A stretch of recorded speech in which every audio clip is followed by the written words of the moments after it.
Alright, magugustuhan nyo for sure iti-test ride natin today. Let's go! Bagong bago Honda CB650R E-Clutch.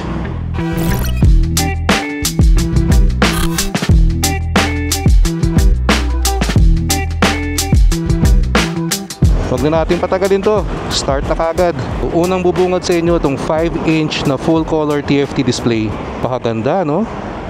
Pero before natin i-test ride, sound check muna. So medyo tahimik pa kasi all stock.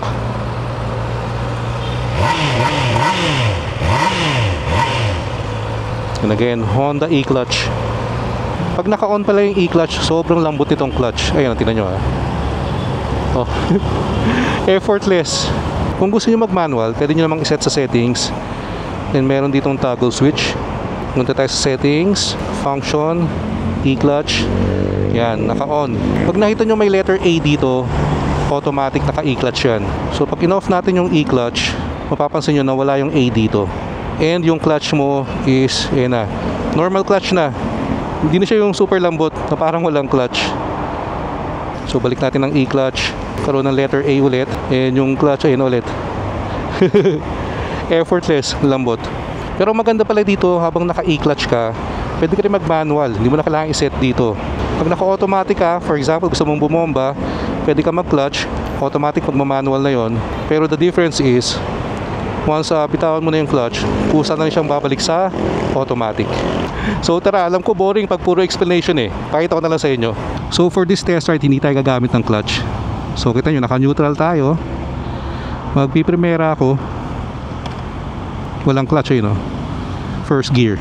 And a-under din tayo ng walang clutch. Diba?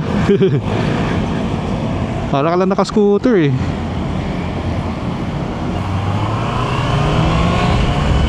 And very smooth yung shifting. So pwede ka magbawas, balik primera, no need to clutch, second gear. Kung gusto mo ng ultimate city big bike, ito na yon. Kahit maipit ka sa traffic, walang kahirap-hirap, walang kapagod-pagod. So baka may magtanong kung pwede ka bang mag-shift up dito kahit mabagal ang takbo. Tingnan natin. So nakapag third gear ako, pero merong warning, merong yellow light na sabi na mag-shift down ka.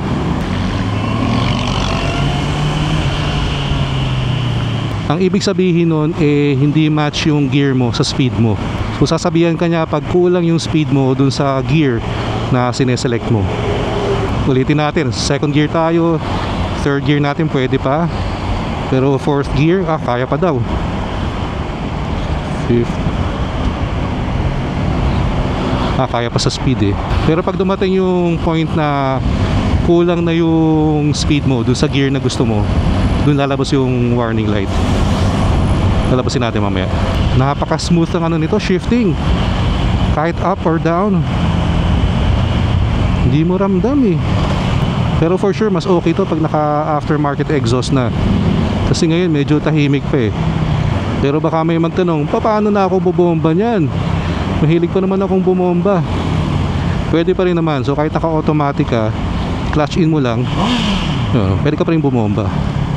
So pag nag-clutch ka automatic, magma-manual siya, nawala yung A, pero eventually babalik din. Yan, primera.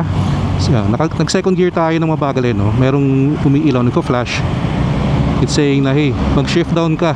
Yan. Nasasanay pa rin yung daliri natin mag-clutch eh. Hindi naman kailangan dito. So for me, game changer tong E-clutch. Sobrang sarap magmotor pag ganito.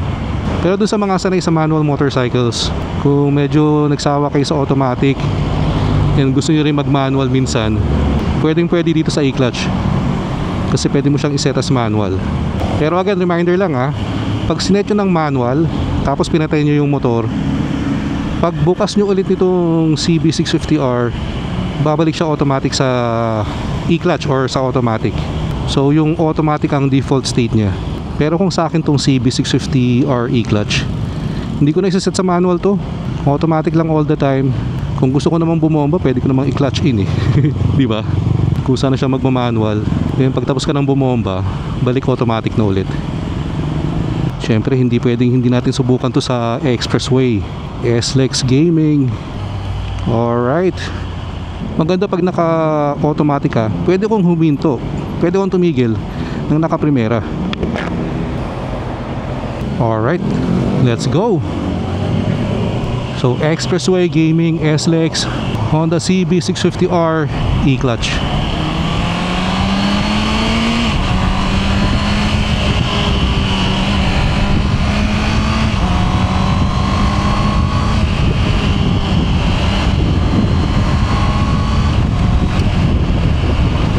Sobrang relax ka dito, sobrang chill.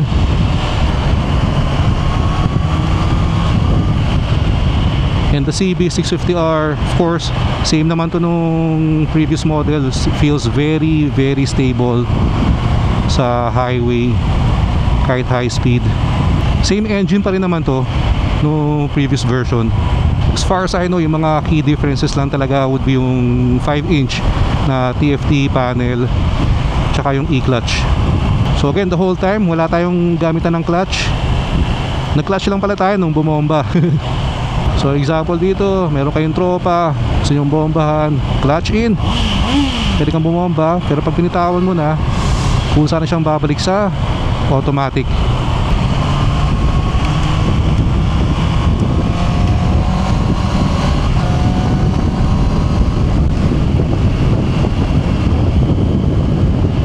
Matama tong keychain. Sobrang sarap talaga dalhin itong CB650R. At-tested ko na rin dati to nung bagong launch, yung e-clutch version. Pareho, CB650R tsaka yung CBR650R. Pero dun lang sa loob ng Honda Safety Driving Center.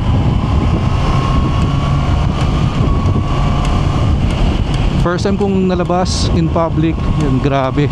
Kaya when you talk about big bikes, isa talaga tong CB650R sa talagang matindi yung hype dito sa atin. Kasi for me, timeless yung look nito eh. Hindi naluluma.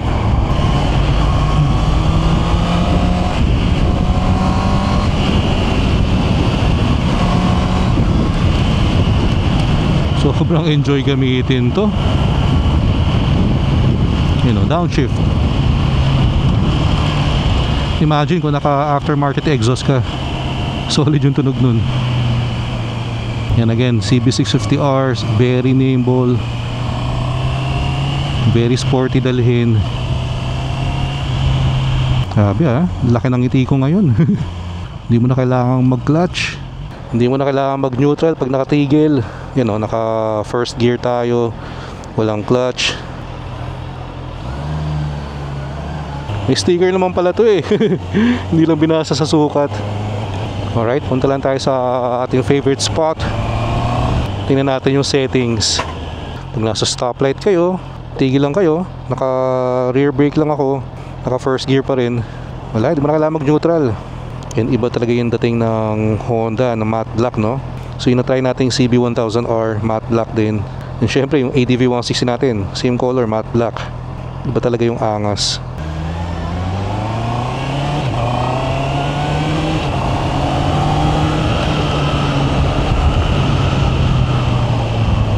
Sobrang enjoy gamitin to guys, seryoso.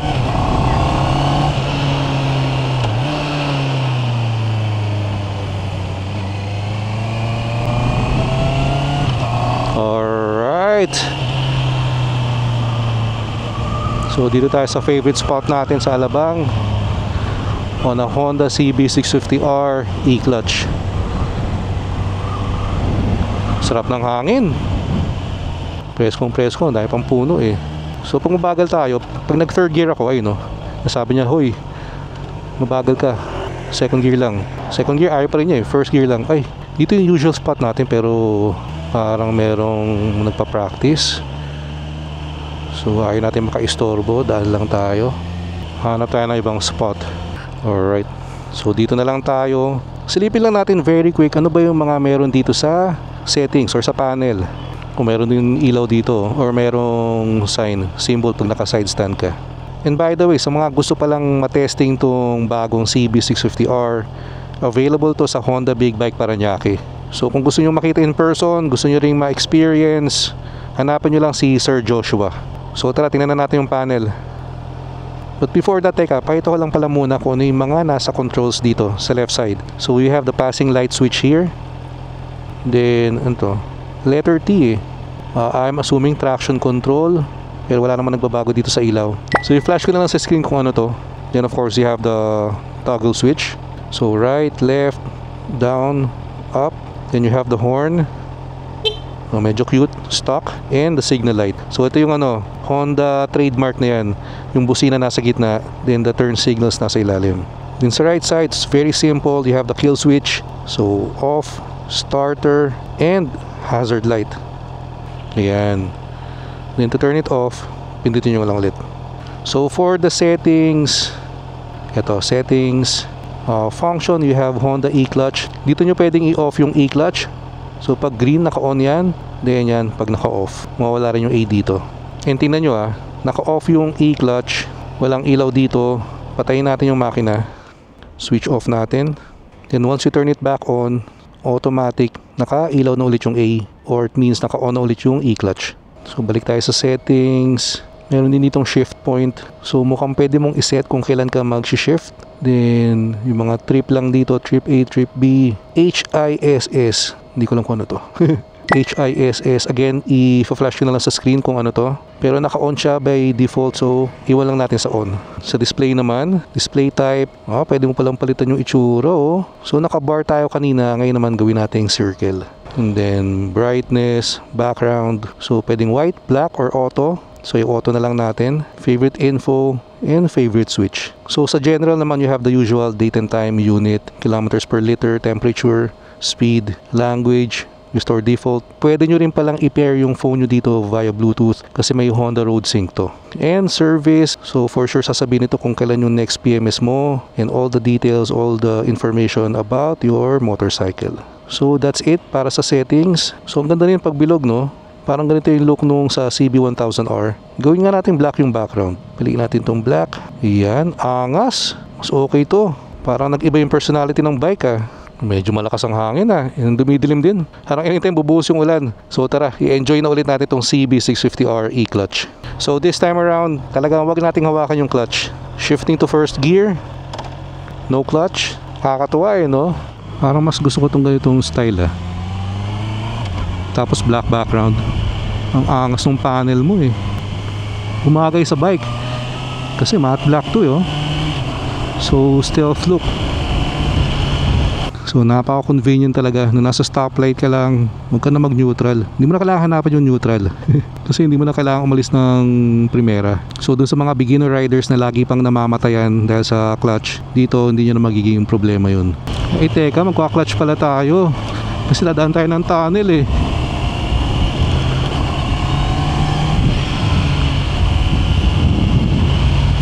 Wag na nga. Sayang pa sa gas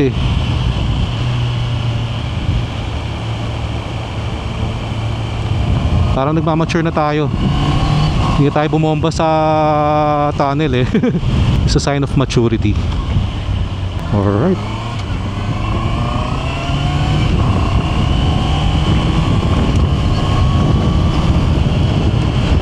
So hindi pa tayo nagka-clutch. Tumatama yung keychain dito sa tangke. Ipit natin ganun. Alright, SLEX Gaming. Merong invisible hump dito Ito na. 1, 2, 3. Ayun Napakalakas ng hangin sa part na to, pero you feel very stable dito sa CB650R.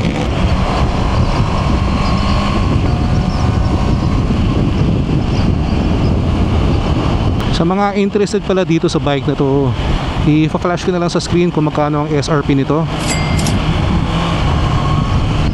Ibang klaseng experience din talaga tong e-clutch. Because hindi naman siya fully automatic na parang XADV na hindi mo na kailangan kumambyo. Although pwede ka rin mag-manual dun via DCT. Dito kasi kailangan mo pa rin magpalit ng gear. Yun nga lang, hindi mo na kailangan mag-clutch. So riding becomes more convenient and more effortless. Kung beginner ka sa pagmumotor and gusto mo mag big bike, then you should seriously consider tong CB650R e-clutch. Sobrang solid nito. Example to, medyo traffic, hanging. So sa mga beginners, laking tulong to. Kasi naka-primera ka na, hindi mo na kailangang laruin yung clutch. Mag-brake ka na lang. Yun Sa mga mag-uumpisa pa lang magmotor ngayon, napakaswerte nyo. Kasi sobrang okay na yung mga yung mga bagong tech, mga features ng big bikes, ng mga motorcycles. Ang ganda rin pala ng ginawa nila dito. Matte black yung majority ng bike. Pero dito sa part na to, glossy black. Pansin ko, nauuso na ngayon yun Yung nagko-combine na merong matte and glossy parts yung motor. And by the way, in terms of seat height, very manageable. Yung 5'8", flat foot naman natin, 1 foot down. Pag dalawang paa, very minimal tiptoe. Pero kung nagmumotor ka, dapat naman talaga isang paa lang yung nakababa Kasi your right foot should be on the rear brake. And pag nag 1 foot down ka, abot na abot na yan. Buhol-buhol na naman dito sa part na to. By the way guys, plug ko lang pala very quick. Kasi road to 16,000 subscribers na tayo dito sa YouTube channel natin. And kung hindi ka pa nakasubscribe, please click the subscribe button below. And like and share the video. And pa-click na rin pala ng bell icon para ma-notify kayo every time may bago tayong upload. Alright, so back to service road gaming tayo. And I forgot to mention pala, in terms of ergonomics, talagang upright ka dito sa CB650R. Pero hindi naman nagbago yun, same as before pa rin naman. So kung paano yung riding posture nyo doon sa previous model, ganun pa rin dito.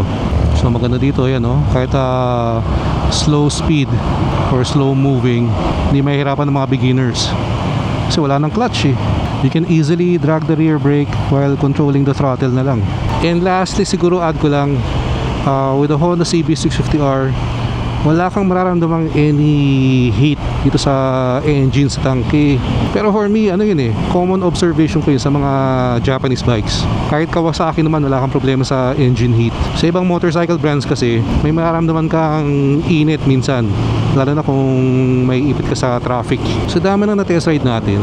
Parang sa BMW lang ako naka-experience ng walang engine heat na non-Japanese brand.